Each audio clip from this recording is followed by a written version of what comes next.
So the first thing I say is skating posture. You cannot be very efficient as a skater in any way if your posture is not right. What that means is as simply if you're got a forward lean, your legs are straight, you don't push out on proper angles, you don't use the proper part of your blades, you don't have good arm swings, right? Or you're crossing your body too much and your shoulders are rotating, your head's down, all these different things. That's number one. Without that, you can't do it. It's not going to work well. So the first thing that I would do, you can do this on the ice, you can do it off the ice, is you have to learn how to hip hinge. It's your first thing.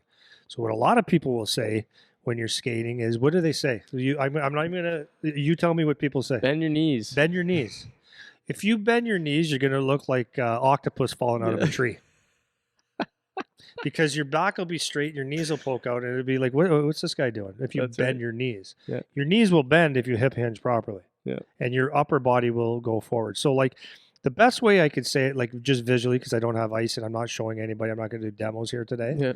But if one of the ways that I could ask you to visualize this is that if there was a medicine ball or a bucket or something that you had to pick up on the floor, how would you pick that up? Mm-hmm. Right?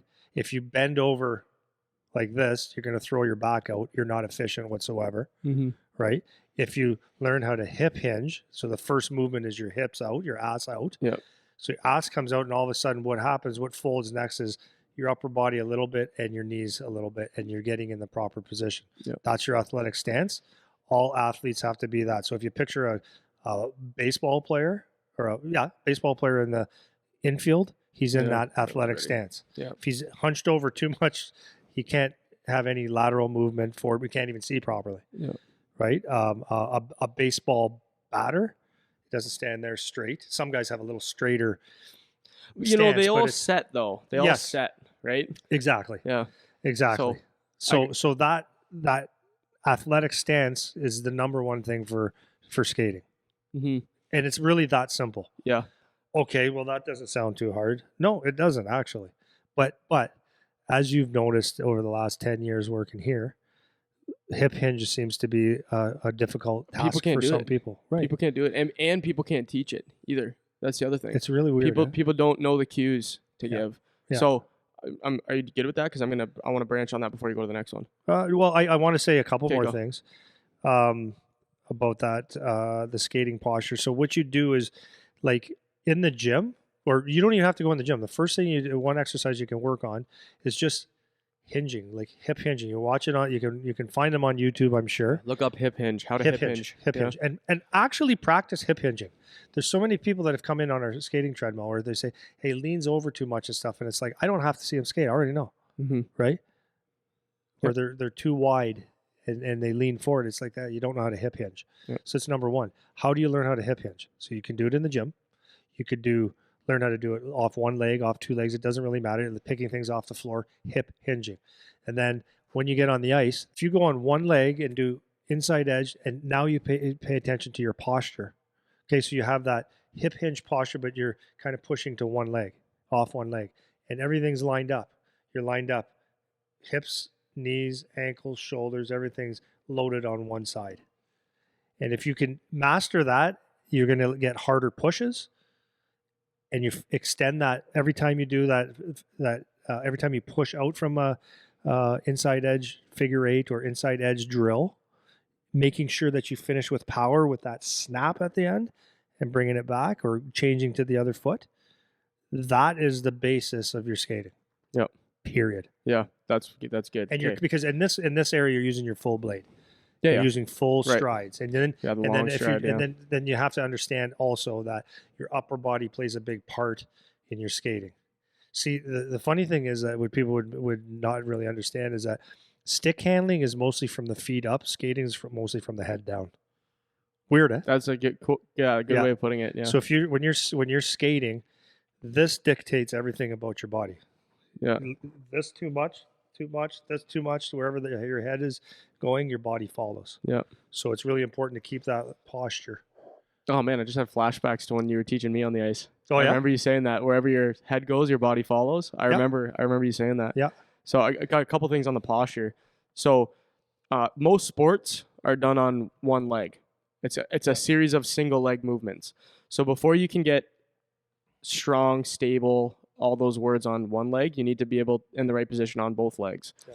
And so this goes into your hip hinge thing. So if you can't do the hip hinge, then do what you said. Go on YouTube, look up how do I do a hip hinge, because that's where you're going to skate, and that'll fix a lot of your problems. Like a lot of people have problems where they're too wide, their feet are too wide. All of that, if you're doing the proper posture, is going to fix that.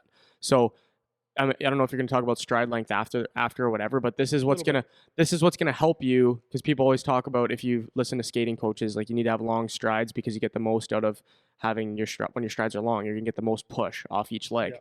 So you need to be good on 2 feet so that you can start to be strong with 1 foot, because that's what happens when you start doing your inside foot drill. Yeah. If you don't know how to be stable with both feet, you're gonna go to 1 foot and you're not gonna be able to do it because you don't have the base set yet. So the other part of the posture thing that I was going to branch off from what you said, posture is the most important, but then it's also being able to maintain it, being able to maintain your posture, right? Because through speed, is that what you're saying? Or maintain it through a whole movement? Is that what you mean? Both. Speed, through a full movement, for a whole shift, however you want to say it. Like you need to be able to maintain it, because I find a lot of kids can start, once they know how to do the hip hinge, they'll start in the posture, but then they lose it because they start to get tired. Yeah, right. Fatigue will make you ugly. Yeah, so I think that's the second piece of the posture part, is you need to first learn how to do the posture, and then second, learn how to maintain the posture for a long period of time. So you can do this on the ice or off the ice, but don't let yourself start to stand up. So in the gym, it's very easy to work on it because you can just hold a squat or hold a split lunge or hold a hinge for a period of time and just do sets of that, like isometric hold, right? Where you're just staying in the same position for 30, 45 seconds, 60 seconds. Wall sit is another one. Like be strong enough to hold positions. Planking, like those types of movements, that will help your posture a lot, because now you'll be strong enough to maintain the position that you just learned. Because a lot of kids, I see it all the time when we're on the treadmill especially, most kids don't have good posture to begin with, but even the ones that do, they'll lose it fast. They'll be in a good spot to start, or I'll put them in a good spot to start, and then 15 seconds in, they're standing up with wood legs again, with no knee bend, no hinge at all, nothing. So that's the other part I want to add on the posture piece. So and the thing is, on the posture, if you want to self-analyze if you have good posture, by doing that simple figure 8 drill. So if these are 2 pylons, the better you are, the more powerful you are, the more you can spread these pylons out. But so what the figure 8 means is I'm going on my outside leg, inside edge. So I'm going, this would be my left leg, switch it to my right leg. Yeah. And right. The longer you can hold that push. The longer you can hold that push. So first of all, if you can't get there, you got to tighten this up, but that's just a sign of you're not powerful enough. Right. So you're not generating power. Why aren't you generating power? You're probably, not probably, well, unless you're 3. Yeah. you're not strong enough. That's if you're 3, but it's because your posture's off. You're not in balance. That's right. Everything comes from balance and balance and power. So if you're doing this drill and you start falling or losing an edge or having to put your inside leg down, it's because your outside leg, inside edge is outside of your hips and shoulders. Yeah. You're gonna tip over. So I want to tighten that drill up a bit. So if you're people that are just listening, so he's got. It would be amazing to do this on the ice. It would, yeah. Maybe we're done. We will. No, we could do it on the ice too. But either way, they're in our series. Yeah. Actually, okay. So guys, here's a good example of go into our. On ice, and I've got a whole bunch of inside edge drills and lateral movement for stride length. Yeah, for people that are members that have joined now, if you're in the video section of there, we got all this stuff. But for this drill, so it's just a simple figure 8 drill. So you just got 2 cones, and you're just holding that outside leg all the way around one side of the 8, and then you're pushing through the middle, and then going on the other side and holding it as long as you can. And then the more you can space those cones out, meaning the bigger of a 8 you can make, then that means the more balance, the more power that you're generating with each push off each leg, right? So it's like you're pushing and then you're holding it on that one leg all the way to your next push, which happens when you kind of round the cone sort of thing, right? Yeah, and it's a good test. Another sign that you don't have good balance power, your posture's off, is that when you are coming in the turn, if you're carving out ice this wide and thick and you're getting to the cement, it's because your posture's way off. You're of course you're going to cut the ice, but you should maintain a steady, smooth, a steady force into the ice. It's not too much. It's not, because the part of doing this properly, when you have good posture, when you're skating, good balance and all that stuff, is when you flick out, like that full extension with that arm drive, which is critical. So that's part of this. I know I'm spending a lot of time on this. No, it's important. But it's like a sprinter. Well, let me finish that off. When you finish that off, the as important as your push and your flick is your recovery and your glide. That's right. And you don't glide and recover properly if your feet don't come back to. Now, this is why I don't want to get too technical, because someone says, well, I thought that was supposed to be 8 inches, not 6. Yeah. Well, if your shin bones are this long and your femur's this long, everything changes. So you got to get back to your center of gravity for your next push. But if you're good at skating, that powerful push, this pushes, but this continues on, and you're moving forward all the time.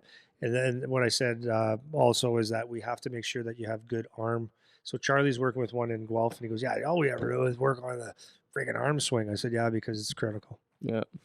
And no one wants to hear that. Yeah. But one of my great friends, Dave Steen, who was an Olympic decathlete, who was explaining to me, like hockey's like sprinting as far as the running goes and skating goes. Upper body's kind of the same. Not exactly, again. Yeah. But they do drills as sprinters where you're sitting in a chair. Well, how does that relate to sprinting? You're sitting in a chair to work on your posture of driving that elbow forward and driving, like answer the phone, right? So there's arguments, and I don't really care which one. As you get better, like when you, there's a natural movement that your body makes. When you drive forward, your body, like my right leg goes back and drives hard. Naturally, my right arm is going to come forward somehow. Yep. So whether it comes across my body, this is a little bit too much of a rotation. Yep. Right. So now I'm going to be off balance. My glide is going to be off, and I won't be in a very good linear line. Yep. That's an issue. People that go in a straight line, like throwing their arms out like this, that's a force movement that's not natural. Right. So there's an elbow drive and an arm drive that needs to be worked on. Your upper body needs to be very, very relaxed when you're skating with your arm swings, but the arm swing is not like a tense one. It's relaxed, but your legs, the duck on water, are moving. Yeah. Right. Everything comes from your ass down to right down to your toes. Yeah. And the toe flick. I know this is really weird. You know, Dalton talks about this. Generating big toe power. How many times you talked about this? He taught me that, man. Dude, and it's so true, because that's what I've always said about the toe flick. That's and you might think, well, it's a snap. No, but so get that toe strong. Yeah. So when you finish off that stride, you say that's that final piece of generating power. That's why in the off-ice stuff now, I have a whole series of moves we do with the warm-up that's just for toes. 100%. Like every workout too. Yep. It's like non-negotiable. Or we'll do full movements where like we'll do a split squat where you're on your toes the whole time. Yep. Because the whole game you're on your toes. Yep. You know, so it just makes sense. You have to be able to do that. But to your point on the movement patterns, whether with the arm thing, because I've heard both too. Like some people say stay on the same side of your body. Some people say you can cross a bit, whatever. Yeah. But the natural movement pattern, because people are different. Like their biomechanics are different depending how long their limbs are. Yeah. So some people might like to cross a little bit. Some people might like to stay straight. But there's things that don't feel forced, especially with your upper body. Yeah. Quiet upper body, except for your arms, should be flowing in a comfortable pattern is basically the takeaway, more or less. That's the takeaway. Yeah. The last thing about the arm swing and skating, if you don't pay attention to your upper body when you're skating, like for example, if you shortchange the arm drive, you will shortchange your stride, because you're basically your brain's coordination. Your brain's going, okay, extend, stop, like, right? So if you're not driving that out, you're not doing a full extension, right? You're This is what coordination means. Just what for people to understand that. Yeah. When people talk about coordination, I don't think people actually know what coordination means. When people say, "Oh, this works on your coordination," coordination is like a mental thing, right? Being able to map different movements at the same time so that it works as efficiently as possible. Yeah. That's what coordination is. So when you're talking about driving your arms, swinging your arms, it has to be in coordination with how your lower half is moving. Otherwise, it doesn't feel right. Yeah. And then it feels like you're expending energy having to like move mechanically rather than moving smooth. That's right. You know? Yeah. So that's a way to think about it. It's about you're coordinating, and you say this all the time, like your hands and feet work together, right? That's something you always say on the ice. Yeah. And that's what it is with skating. It doesn't scramble your brains. That's right. If you try to do one without the other, unless, I mean, you could be on purpose In a glide stick handling, yeah. Where you could be like this, moving your feet, but that's not the same. what I'm talking about. Yeah. Well, it's like even with this, doing a speed ladder, and like I'm not a big speed ladder guy, but you know what the purpose is for. It's a coordination thing, right? Because guys will go through the speed ladder and their upper body will be like fully tensed up. It's like, no, like let your arms flow. And your arms don't have to flow at the same speed as your feet. Bingo. It's just a coordination thing. It's like you want to be in rhythm. That's the idea behind that stuff. You know? So,